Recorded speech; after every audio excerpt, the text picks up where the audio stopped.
In 2025, the world has been commemorating the 80th anniversary of the end of the Second World War. It has been conventional to date the beginning of the war to the 1st of September 1939, the Nazi invasion of Poland. However, the conflict in East Asia began earlier, with Japan's full-scale invasion of China on the 13th of August, 1937. This is a contemplative view of those times. An empire built by numerous dynasties over thousands of years, China had long been protected by the Himalayas, vast steppes, the Gobi Desert, Siberia, and the world's largest ocean. From the beginning of the 1800s, various foreign powers descended on China for its wealth. Russians, British, French, Germans, Japanese, and Americans chipped away at its territory. Within a half-century, China's land area was more than halved, from 11 million square kilometers down to 5.4. Its population dropped from just over 357 million people to 346 million. In 1911, a revolution overthrew China's age-old imperial monarchy in favor of a republic. The republic's first leader was Dr. Sun Yat-sen, a physician, philosopher, and revolutionary who had an impressive education and significant foreign experience. His death on the 12th of March 1925 led to a struggle among those who would claim his legacy. He was succeeded by Chiang Kai-shek, who was challenged by Marxist leader Mao Zedong. The other great empire in East Asia was Japan. Coming out of isolation in the mid-1800s, the Japanese rapidly adopted Western-style education, industrialization, and kept out of debt. Drawing from the best of the world's armed forces at the time, the Japanese modernized their army and navy. They intervened in China several times and occupied Formosa, what is today Taiwan. Threatened by the completion of the Trans-Siberian Railway, they went to war with Russia in 1905, inflicting crushing defeats on the Russians, both on land and at sea. They would go on to annex Korea and displace the Russians in much of Manchuria, China's most northern province. At the beginning of the First World War, they were allied with the British and would occupy German colonies in the Pacific and Berlin's holdings in China. Victories over three major powers in a generation led many Japanese to believe in the superiority of their forces and culture. Japanese thinkers and politicians proposed the idea of a greater East Asia co-prosperity sphere. According to this scheme, Japan, Korea, and Manchuria would become the industrial heartland of East Asia. China would provide a huge labor force and further resources. The Japanese hoped to displace European and American colonies in Southeast Asia, and in doing so, gain valuable resources not available further north: petroleum, rubber, tin, gold, copper, nickel, rice, fish, coconut products. In the end, it proved to be only Japanese expansionism. General Hideki Tojo was one of the greatest proponents of both militarism and the greater East Asia co-prosperity sphere. Having gained fame fighting in northern China in the mid-1930s, he went on to become Japan's prime minister between 1941 and 1945. Following the Second World War, he would be put on trial for war crimes, but will commit suicide before a verdict could be reached.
Shanghai was a port city at the junction of the Yangtze and Wampao rivers, canals, and later railway lines. By the beginning of the 20th century, it was divided into concessions, zones of foreign domination. The central district, shown in pink, was dominated by the British. To the south was the French concession, and further south, relegated to second-class status, was the traditional Chinese walled city. To the west were German and Russian areas. The north and east were dominated by Americans. Across the Wangpo River in Putong was a Japanese zone. By the mid-1930s, Shanghai had developed into a sophisticated city despite its divisions. But on the 13th of August, 1937, its peaceful prosperity would be brutally interrupted by Japanese invasion.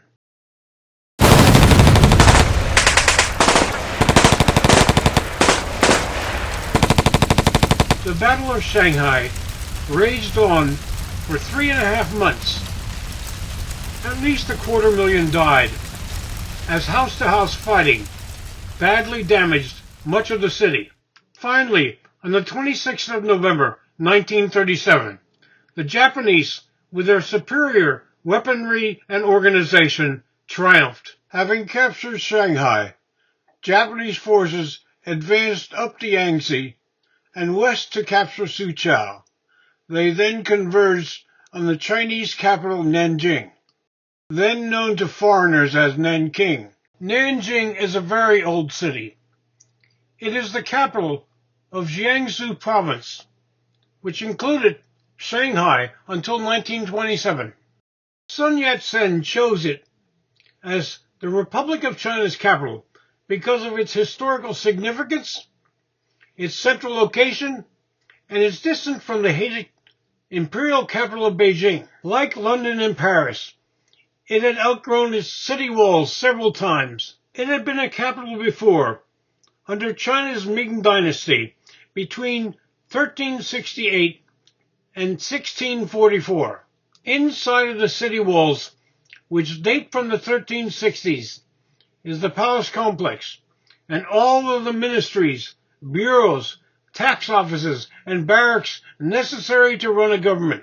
Also an important spiritual center.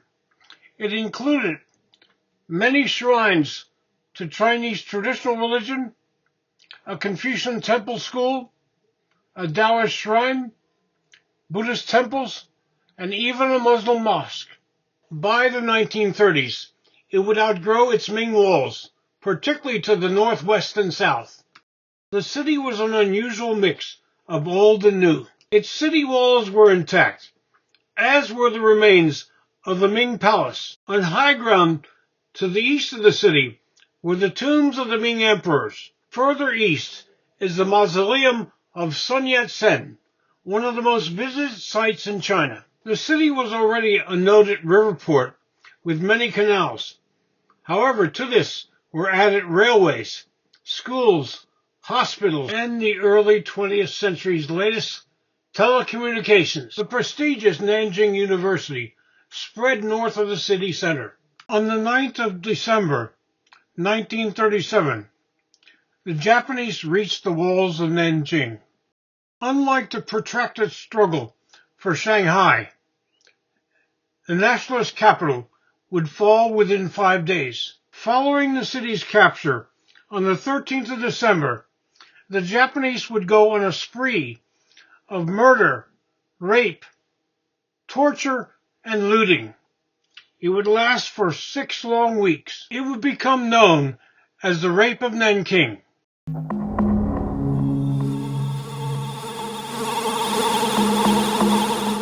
Two iconic photos circulated in the world press. One showing a toddler crying amidst the ruins of a railway station. Another, a Chinese man about to be beheaded.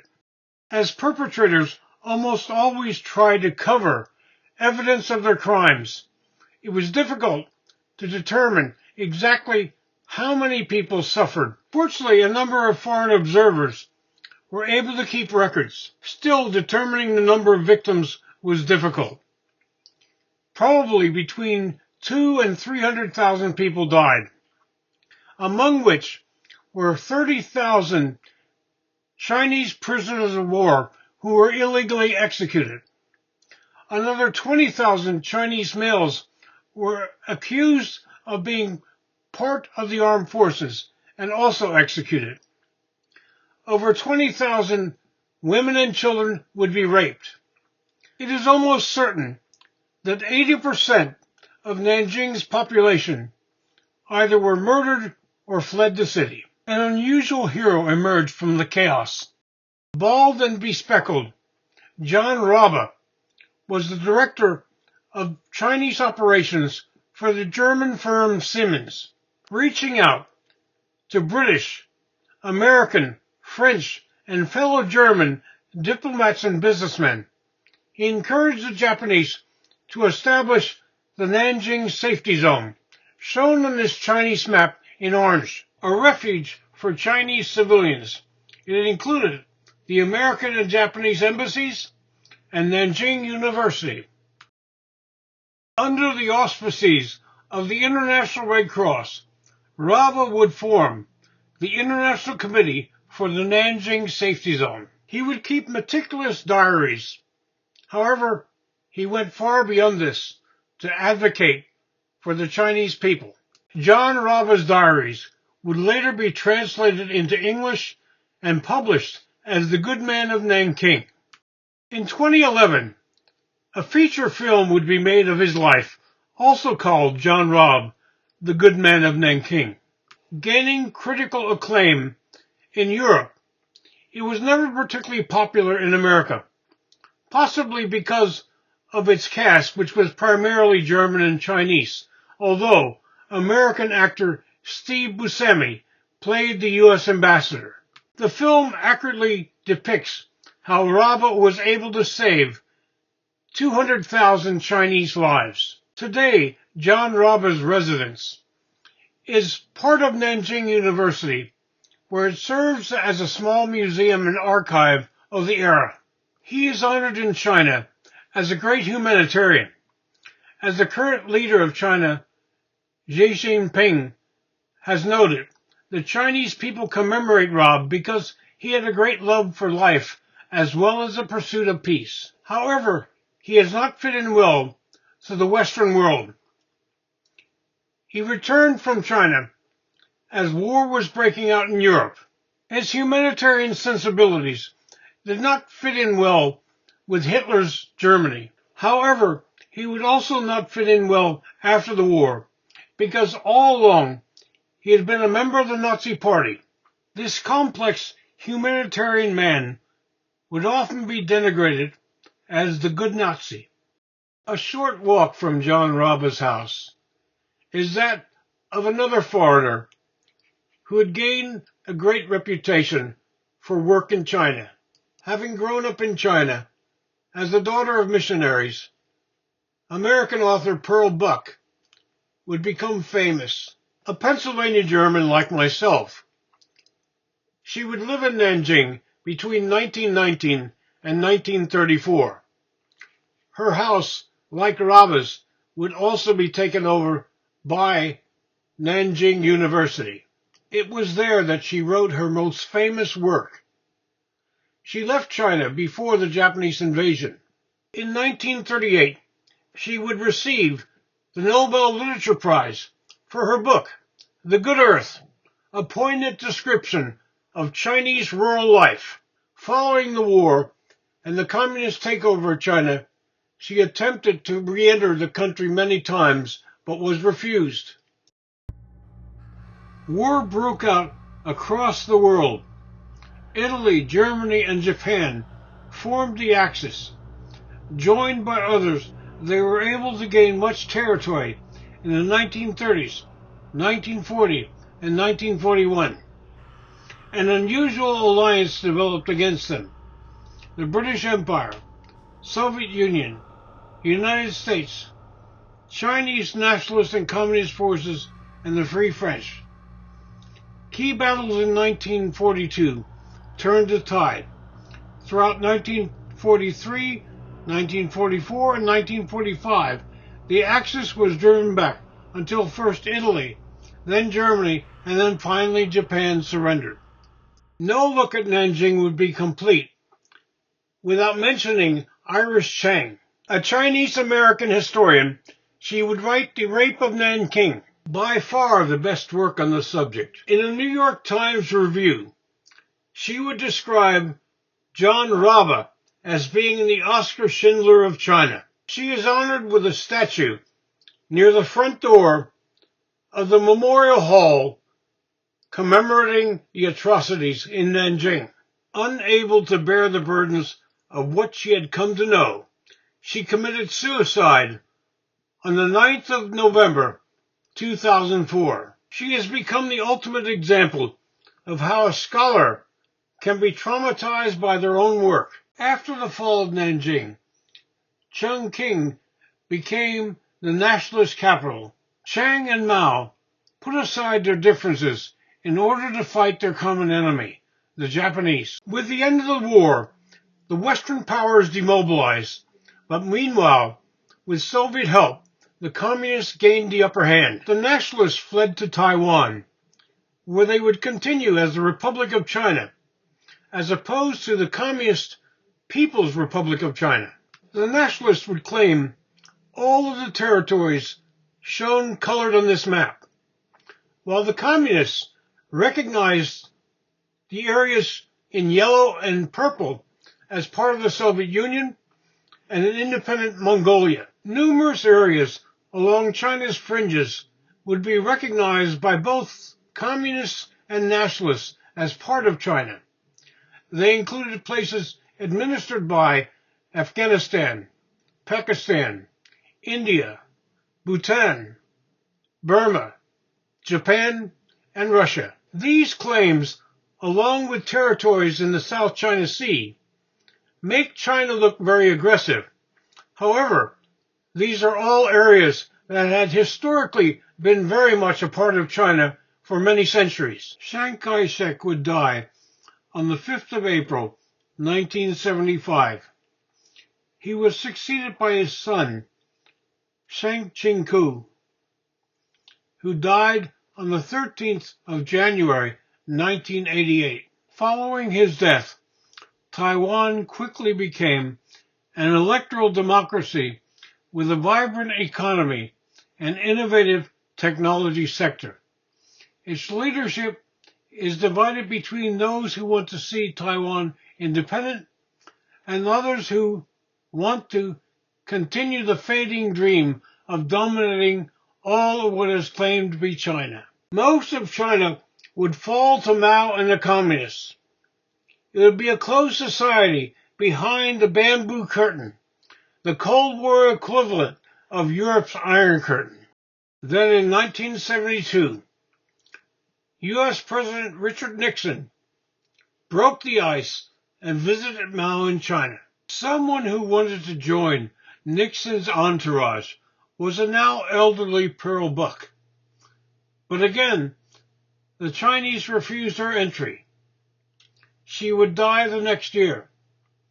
Over the next decade, China would rehabilitate her reputation and honor her contributions.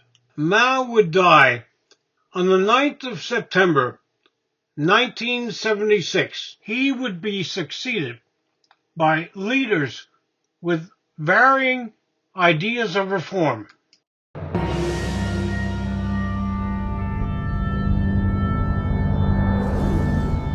China would suffer growing pains, but would ultimately emerge as a new society with a long history filled with unique ideas, inventions, and products.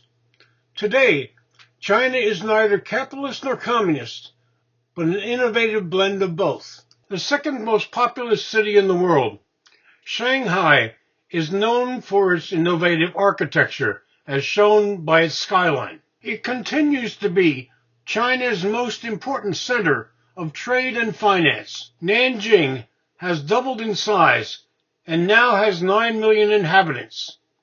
Its university is ranked among the top 100 in the world. Each in their own way, both cities continue to blend historical significance with modernity. For thousands of years, China was ruled by multiple dynasties and political systems. Many brought stability and confidence, others were brutal and divisive. Looking at the dictators responsible for the most deaths in history, the first was Mao Zedong, then Joseph Stalin, and then Adolf Hitler.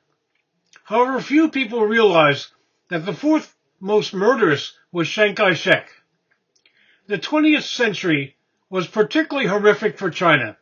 Its recent wealth and power will hopefully assuage its past pains. However, the memories of 1937 will not be forgotten.